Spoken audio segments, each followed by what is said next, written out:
everybody. We're here in Eggen, Minnesota for the grand opening of Asfolk Viking Martial Arts School. And my name is Roland Watzecha. I came all the way over the ocean. And I'm absolutely delighted to meet my good friend Craig Johnson here, who is from the Oakeshot Institute, but also from Arms and Armor. Arms and Armor. And we're going to talk about arms right now, but also about armor because Craig brought some very, very interesting stuff. So I see, so I take it these are originals and not artificially aged, right? Right, yeah, these are originals from the Oakeshot collection. We have 4 blade items and then a piece of period mail to look at. We're striving to make it last as long as possible. So we take some precautions to make sure we're not deteriorating the pieces. The whole dictate from Ewart and Sybil to monitor this collection and help it was to get it out into the world so people can handle them, see them, learn from them. He didn't want people to have to press their nose against a piece of glass at the museum and say, what does that sword look like or feel like? He wanted people to interact with these. Well, then let's get on with it. Okay. Okay, before, this is an Iron Age Sax, I suppose? Yes, yep, an early Sax, probably Anglo Saxon from the British Isles. You can see it's got a stout blade, quite heavy across the back edge. Has a relatively flat taper right to the edge. You know, in the life of the piece, the instant you create a piece and you have that, what everybody's very concerned about edge bevels these days. You know, you're going to start using it, you're going to start sharpening it. That bevel's going to change every time you sharpen the piece. So sometimes people get all sorted out about. Well, think about kitchen knives, right? Yeah. I mean, things that are being used, and there are kitchen knives, and there are kitchen knives. Yep. Like a professional chef, his knives would be much more nicely honed than mine back home. Yep. But if you were hacking apart joints of a meat, that'd be perfectly acceptable. Oh yeah. Well, it certainly has a lot of blade presence. I mean, that one wants to go forward, and, and so it's pretty beefy, yeah, for a thrust. I mean, that will not flex at all. No. So, particularly thinking about something like this. I mean, this comes from an age where you would not expect every warrior to wear this kind of armor. Very few would probably have that kind of thing. Yeah, very nice. And there's some decoration here. Well, no, that's what that is probably this shiny element. No, I'm just talking about the line here. Yeah, that's probably from a rack. They put it on to dry this coating when it was put on. Oh, that was done back in probably the 50s or the 60s. Okay, so this is another thing which I find is really important to understand when you look at originals. These originals, they were not beamed from the Middle Ages right under this table. They have a history, and most of this history, or the smallest part of this history, is being used as a weapon. The longest part is being lying in a river or in a grave or being handed down from generation to generation, and eventually it ends up with a collector in a museum or with you at the institute.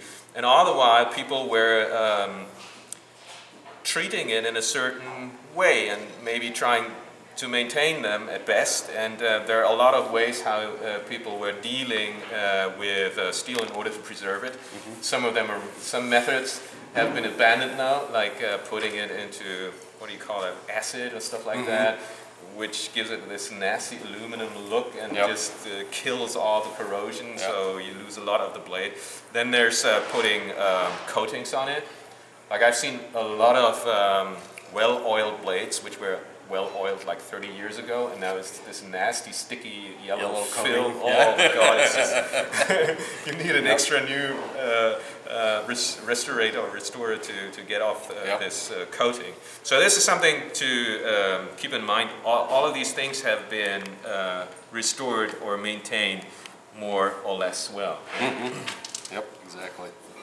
Okay, this also... And then we have our Anglo Saxon Seax, and it's beautiful. I love the back edge. It's extremely broad, and like you said, it's almost a single bevel all the way to the edge. Probably, yeah.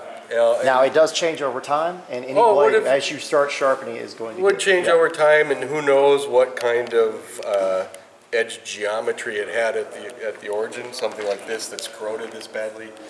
It's tough to tell exactly what was there. And a lot of these they say had no tang, no pommel. But as long as this tang is, I mean, what did the hilt look like? It could be just a piece of wood that comes back, or antler or something that, you know, probably came back at least that far. And, you know, you can see again then that you have a very long grip on here, right? And nice wide tangs thrown Yep. too. So, you know, you have could definitely a use that very for functional weapon. cutting.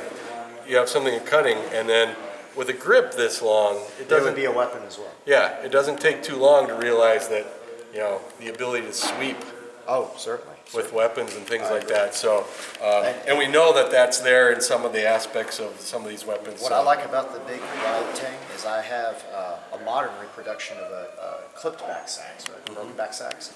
And it's a lot like this, about the width of the back of the blade and everything. I was able to do some extreme cutting because you have to put your arm into the cut. You don't cut out here because, of course, you're going to get your weakness of that range. But if you step in and cut with it, with the body and the arm, being able to put that in with it, you can really cut through larger amounts of material than you could with another blade because you have a good, strong grip. Yeah. That's something that's made. A lot of them have smaller tangs. That you find Some, you know, some do, yeah. yeah, it's, you know, you go to the Danish National Museum and, you know, they have many of variety these of pieces tangs. in there, and you can That's see how you all use sorts of tongue, correct? varieties. It comes from the old. That's what I've heard. I don't know if it's maybe. true. They say it comes from the old, or you know, the idea of a tongue on the blade. Very beautiful. Pleasure seeing your what do you call it? Antiquities here. I don't know the proper term or the Oakeshot artifacts. Oakeshot collection. Oakeshot Yep. collection. Yep. And it was nice meeting you. Nice to meet you too, sir. And I am Thrand, and Marvel.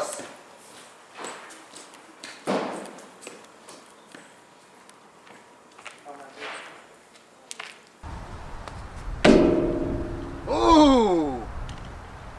I am extremely impressed. This blade just went through the actual paper and through the oak. So although it didn't make it out the back side, there's a very good reason. We just cut through an oak peg. That is amazing. I'm sorry, but that went clean through. That's an actual clean slice through oak. Oh! Oh! I am impressed. I'm super impressed. That is amazing. I'm sorry, that is just something. Grab the part that it went through, just, you can see the size of this. That is ridiculous.